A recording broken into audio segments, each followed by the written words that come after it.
It is the day after UFC 298. I've already done my full event breakdown, but I just want to take this video to fully explain to you guys what Ilia Topuria beating Volkanovski means for the UFC.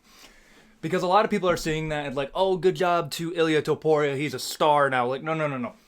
This changes featherweight. Okay? I understand that the UFC, although I think they were pretty lukewarm on who won, because if Volkanovski wins, Volkanovski wins. But even they are going to view it as, how many more fights are we going to get out of Volkanovski? Volkanovski can't go up to 155 and he's not going to beat Islam Makhachev. The very best thing you probably could have gotten out of Volk is Volk's a crazy enough dude to... He probably would have asked to fight on UFC 300 if he beat Ilia. In fact, he said that in the pre-fight press conference. But Ilia beating Volkanovski gives the UFC something that they've been wanting to do for years now, and it gives them a chance to get into the European market bigger than they've ever have. Okay, similar, and don't get me wrong, it's not going to be at that level, but you know how nobody knew about Dagestan before Khabib won a title, and now the UFC is being overran with them. We have Ilia Topuria, who is representing the Georgians in Spain. Two markets that haven't been fully tapped into yet. Merab Devasvili, another Georgian, looked pretty good. If you're gonna fight for a title, bro, well, that's a different video, but please just make a call for a title. Back to Ilia, though. The UFC is not just entertaining going to Spain. They've all but confirmed it's going to happen. And not just that. They want to... I forget what the arena's called. I'll have the arena pop up here. But if the UFC can secure this arena in Europe, it is going to be the biggest venue in UFC history. Think about that. Who would have thought 1 year ago? No, not just that. 2 years ago. I remember when Ilia Topuria and Paddy Pimblett had beef. And we were talking about Paddy Pimblett being the next big, the bigger star of the two and the guy that's going to be pulling in the pay-per-views. I always thought Ilia would have beaten Paddy, because Paddy's never been able to sell me, but I always thought Paddy was going to be a bigger star. Ilia not only has accomplished...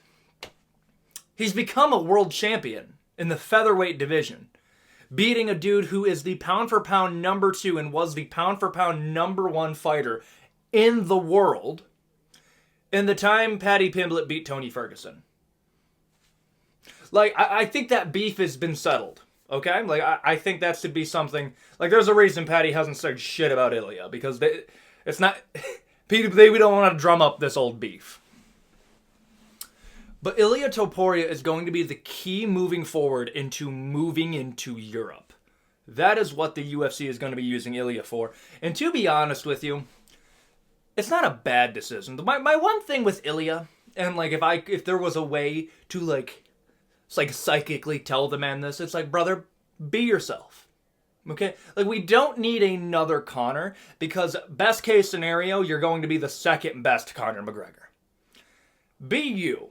Ilia by himself is very marketable. He was starting to come off as cringe because he was trying to do the Conor McGregor versus Jose Aldo stick. Volkanovski wasn't playing it.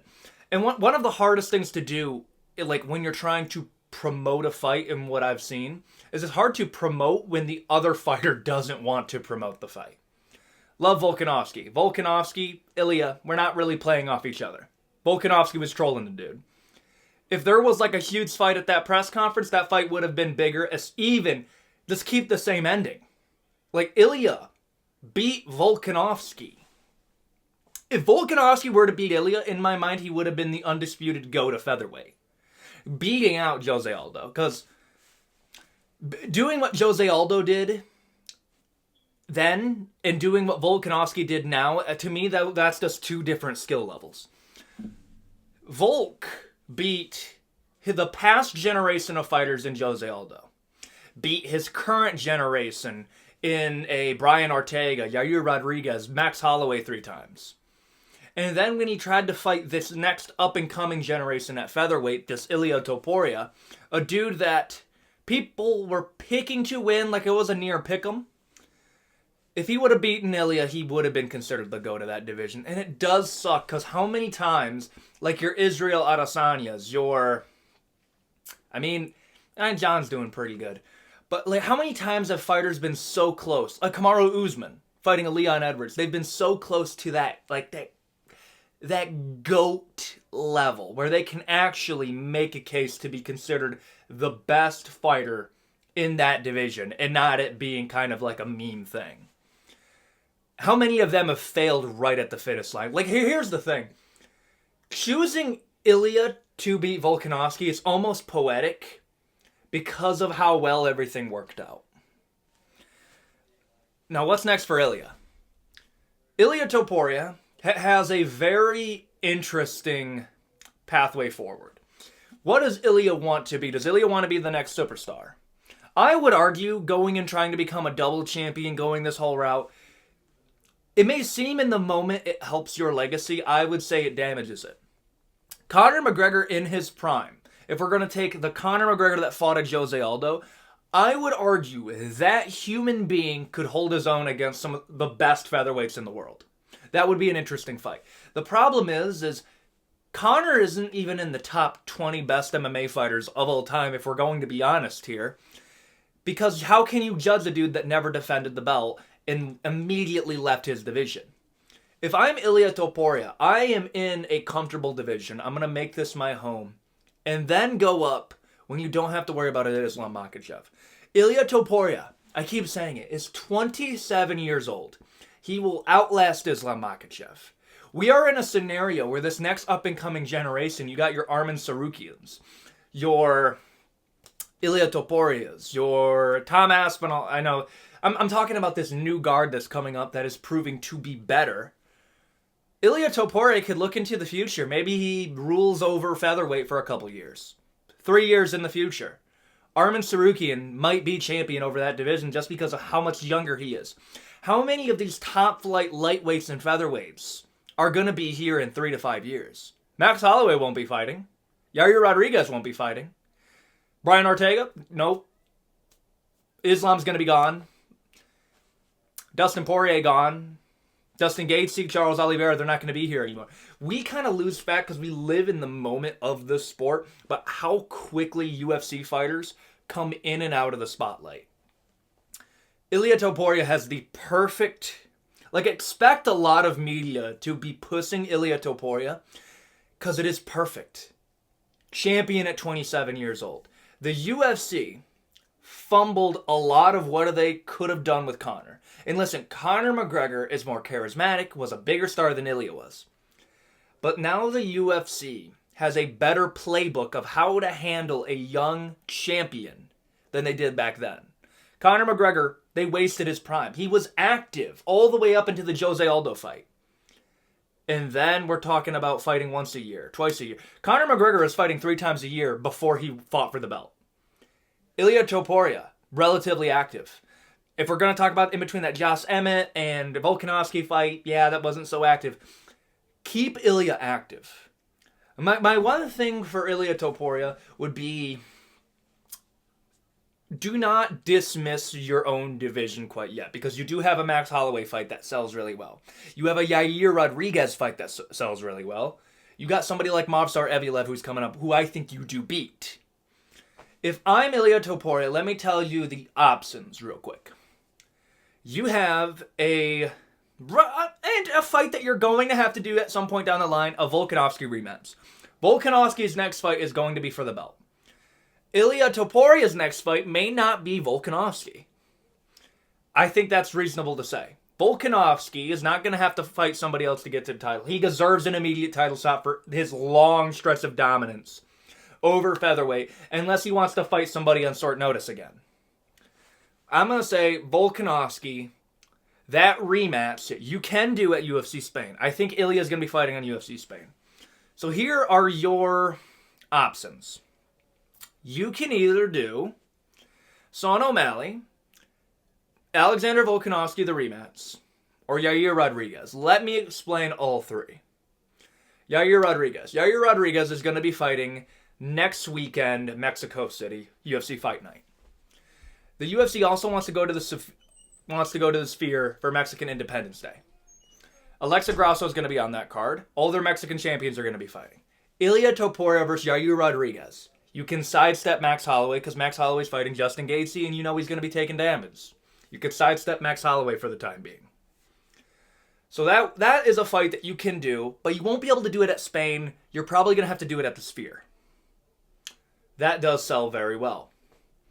I think Ilia does beat a Yair Rodriguez. I think it will be a fun fight, however.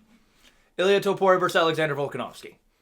You can do that in Spain, but I think you're going to have to fill that card up to build up a crowd for that. Because again, the stadium that they want to do for this potential Spain card, one that Dana White is interested in, is the biggest venue that the UFC has ever done. You're going to need somebody who can pull these numbers. That's where Sean O'Malley comes in. Merab Dvalishvili beat Henry Cejudo. Merab impressed me. I want Merab to fight somebody for the title. Okay, like at this point, I wouldn't even be mad with an interim for Merab against Corey Sandhagen for the interim bantamweight title. You could do that. In the meantime, Sean O'Malley can go up and fight Ilia. Sean O'Malley doesn't deserve it, but I'm telling you this, I've never once argued that O'Malley deserves to fight for a double champ fight. I'm merely telling you what the UFC is looking to do. O'Malley versus Ilia does sell because there is beef there. You have a dude who has shades of Conor McGregor in the way that he had a damn shot-for-shot remake of that KO in Sean O'Malley, who has that similar-esque stardom, although lacks the charisma. And then you have Ilia Topuria, who was 27 years old like Conor, beat somebody that we regarded as the GOAT of featherweight, Jose Aldo, or Alexander Volkanovski, and had the same number of fights in the UFC and was undefeated like Conor. Like, Conor McGregor has changed the UFC because that is what we regard as what it takes to become a superstar for the most part. Ilia Topuria, Sean O'Malley, UFC Spain does sell that. If I had to make, change it a little bit, if you want to sell a little bit more of the Georgian, if you want to break into that European, Georgian, Spain crowd, do Ilia Topuria versus Alexander Volkanovski. Sean O'Malley versus Merab Dvalishvili. Main and co-main, they can bicker about it. Highlight a fight that could happen. If you're going to do Sean O'Malley versus Ilia Topuria, Merab Dvalishvili versus Corey Sandhagen. That is going to be your main and co-main of a UFC Spain. Put whoever else you want.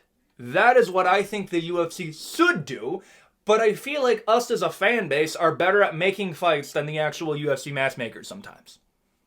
But that's just me. That's what I think Ilia Topuria should be doing, what the UFC should be doing.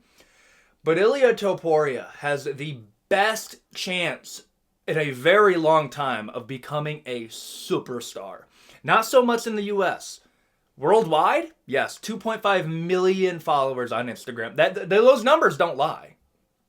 That's what I think you should do. That's would be my solution for Ilia Topuria in the next matchups to come. But there you go. That's my video. Much more of a ranty type of video, but I said 2 videos a day. This is a fun video for me. I hope you guys enjoy it. Adios, guys. Thank you for watching.